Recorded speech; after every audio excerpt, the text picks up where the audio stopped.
तुम लोगों ने चोरी की वजह से मेरे साथ ही किया है। मैं तुझे श्राप देता हूँ कि तुम्हारे गांव में चोरी चलती रहेगी और ये चोरी कभी नहीं रुकेगा। ऐसी चोरी होगी कि किसी को कभी चोर नहीं दिखेगा। जैसा तुमने मुझे अपमानित करके 4 दिनों से बांध कर रखा है, मैं भूख प्यास से तड़प रहा हूँ, इसी तरह तुम भी तड़पोगे और यही मेरा श्राप है। किसी तरह रात हुई। साधु बिना पानी और खाने के तड़प रहे थे और तड़प तड़प कर अपना प्राण वहीं त्याग देते हैं।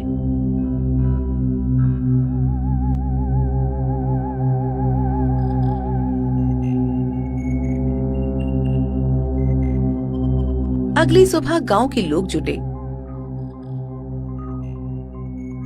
ये क्या मुखिया जी, ये साधु तो मर गया, कहीं हमने कुछ गलत तो नहीं कर दिया है?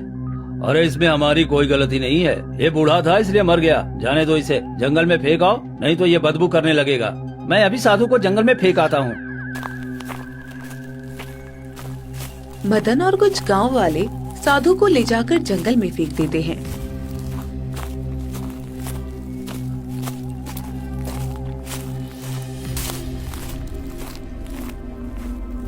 कुछ दिन बीतते हैं और अचानक एक गांव वाला फूट फूट कर रोने लगता है।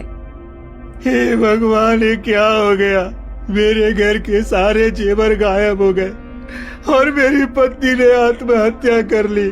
ये तुम क्या कह रहे हो? भला हमारे गांव में तो चोरी रुक गई थी, फिर चोरी कहाँ से हो गई? पता नहीं, हम सब खाना खा ही रहे थे कि अचानक मेरी पत्नी उठी अलमीरे से कपड़ा निकालने और देखा कि सारा जेवर गायब है। वो इतना महंगा जेवर था कि उसे देखकर मेरी पत्नी को हार्ट अटैक आ गया और वो इस दुनिया से चली गई। अरे मैं तो लुट गया, बर्बाद हो गया, मैं कहीं का नहीं रहा। और सबसे बड़ी बात कि कोई चोर भी नजर नहीं आया। ये कैसे हो सकता है? भला ये चोरी, वो भी आंखों के सामने, बिना किसी के होने से? ये तो सच में बड़ी घटना है। हमें अब पूरी रात पहरेदारी करनी पड़ेगी, तभी हम इस चोरी को रोक सकते हैं। फिर उस रात पूरे गांव वाले जाकर पहरेदारी करते हैं।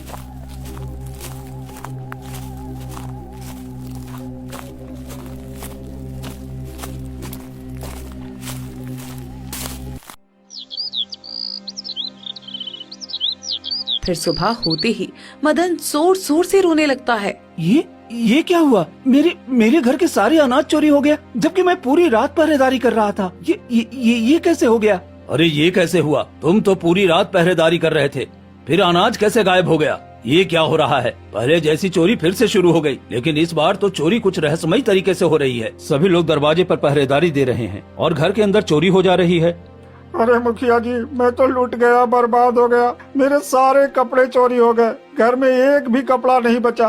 ये क्या हो रहा है? अब तो अनाज के साथ साथ कपड़े भी चोरी होने लगे हैं। ये क्या, तुम्हारे घर से भी कपड़े चोरी हो गए? ये कैसे हो सकता है? ये चोरी रुकने के बजाय और क्यों बढ़ रही है? तभी मुखिया की पत्नी हेमलता भागते हुए आती है। अरे जी, आप यहाँ हैं? हमारे घर की सारी तिजोरी खाली है, अनाज की बोरियां एक भी नहीं है और ऊपर से सारे गहने भी गायब हैं। ये क्या हो रहा है? हम तो बर्बाद हो गए हैं जी। ये तुम क्या कह रही हो हेमलता? ये तो बहुत बुरा है। हमारे गांव में एक साथ इतनी चोरी कैसे हो सकती है? मुखिया जी, कुछ कीजिए ना। ये तो सच में परेशानी वाली बात है। एक दिन में इतनी सारी चोरी कैसे हो गई? मदन, कुछ ठीक नहीं लग रहा है मुझे। अब हम लोगों को दिन रात जाकर पहरा देना होगा। ठीक है, तो आज से पूरे गांव में कोई नहीं सोएगा, सब अपने अपने सामान की पहरेदारी करेगा। फिर पूरे गांव वाले डर के मारे दिन रात जाकर पहरेदारी करते हैं, लेकिन चोरी लगातार बढ़ती ही जाती है और दिन दहाड़े भी चोरी होने लगती है। इसी तरह कई दिन बीत जाते हैं, मगर चोरी रुकने का नाम ही नहीं ले रही थी। हे भगवान, अब मैं क्या करूं? हमारे गांव की स्थिति तो बहुत बिगड़ गई है। 1 महीने के अंदर ही खाने के लिए एक भी अनाज नहीं बचा पूरे गांव में और सभी बच्चे भूखे प्यासे हैं। मैं क्या करूं? मैं गांव का मुखिया होकर भी किसी के लिए कुछ नहीं कर पा रहा हूं। मुखिया जी, मुझे तो लगता है कहीं वो साधु महाराज का दिया हुआ श्राप ही तो नहीं लग रहा है। अब हम क्या करें? कुछ समझ में नहीं आ रहा। सभी परेशान रहते हैं और कुछ दिन बीतते हैं और गांव की चोरी लगातार बढ़ती जाती है। एक दिन मदन और मुखिया चौपाल पर बैठकर पहरेदारी कर रहे थे। तभी एक गाय भागती हुई गांव में आती है। अरे ये गाय हमने तो पहले कभी नहीं देखा, ये हमारे गांव में क्या कर रही है? जरूर कोई बात है जो ये हमें बताना चाहती है। भला एक गाय कैसे बोल सकती है मुखिया जी? मैं बोल सकती हूँ, मैं कोई साधारण गाय नहीं हूँ। मैं अपने गुरु को ढूंढ रही हूँ, कई दिनों से उन्हें ढूंढ रही हूँ, पर वो मुझे कहीं मिल ही नहीं रहे। तुम्हारा गुरु? गाय का भी भला कोई गुरु होता है? कौन है तुम्हारा गुरु, बताओ तो। मेरे गुरु एक साधु महाराज थे जो बहुत दिनों के बाद तपस्या से लौटे थे। उन्होंने कहा था कि वो खाने का इंतजाम करने जाएंगे, पर अभी तक वो वापस नहीं आए। मैं उनकी प्रतीक्षा करते करते थक गई, तो अब मैं उन्हें ढूंढने निकली हूँ। सब जगह ढूंढा पर वो कहीं नहीं मिले। अब मैं तुम्हारे गांव में आई हूँ। क्या आपने किसी साधु महाराज को देखा है जो बहुत बूढ़े होंगे और तपस्या करके लौटे हैं? ये क्या, हमने तो उनके साथ बहुत बड़ा अन्याय कर दिया। ये हम सबसे क्या हो गया? हमने तो बहुत बड़ा पाप कर दिया मदन। क्या हुआ? आप लोग इतने परेशान क्यों हैं?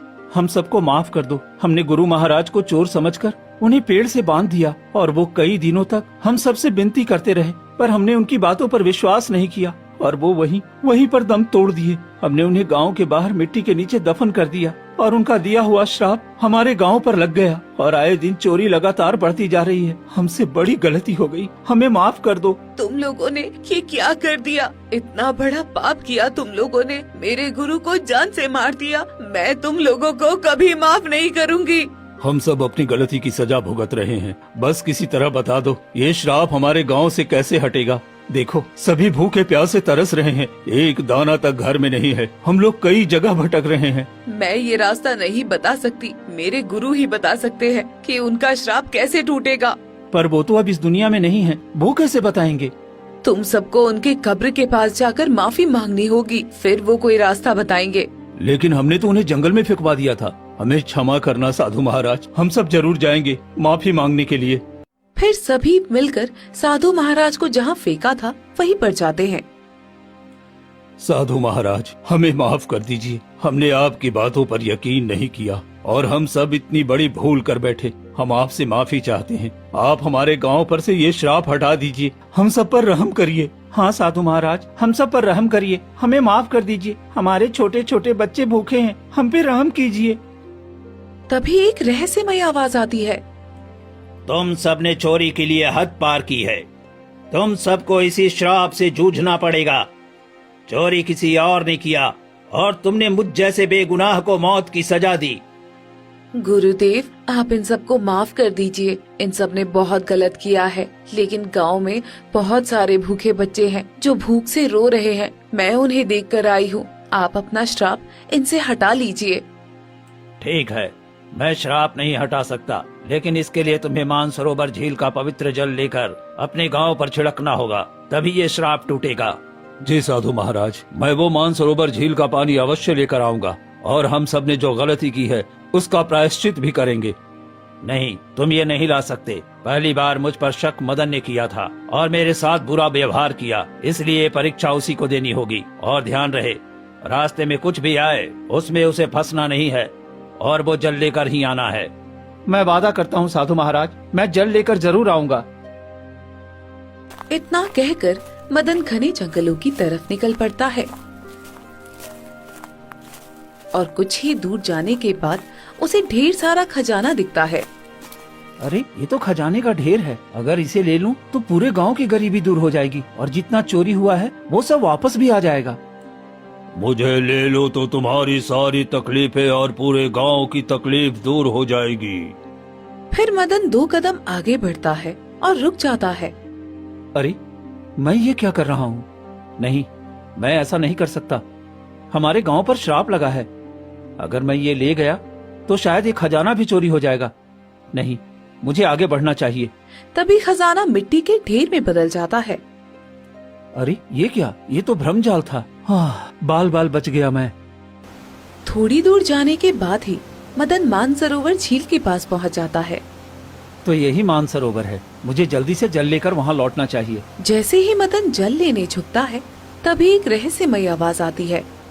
तुम ऐसे जल नहीं ले सकते। अगर तुम्हें जल चाहिए तो मेरे प्रश्नों के सही सही उत्तर दो, तभी मैं तुम्हें ये झील का जल दूंगा। ठीक है, मैं तुम्हारे प्रश्नों के उत्तर देने के लिए तैयार हूँ। बताओ, मैं अंधेरे को भगाऊं, घर आंगन सजाऊं बिना हाथ पैर के हर कोना रोशन कर दूं। मैं कौन हूँ?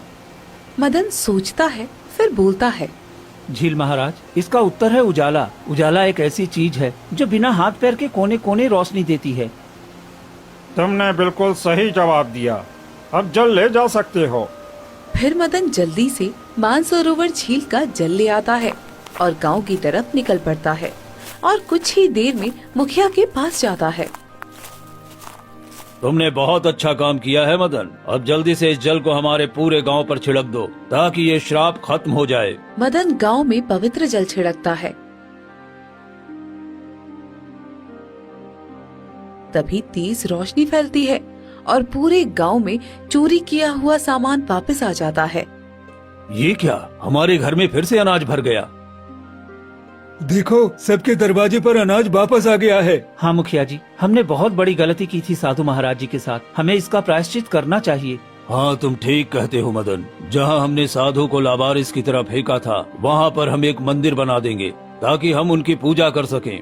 हाँ, यही ठीक है। साधु महाराज की कृपा हमारे घर और गांव पर बनी रहेगी और फिर कभी चोरी नहीं होगी। ठीक है, कुछ ही दिनों में हम वहाँ एक मंदिर बना देंगे।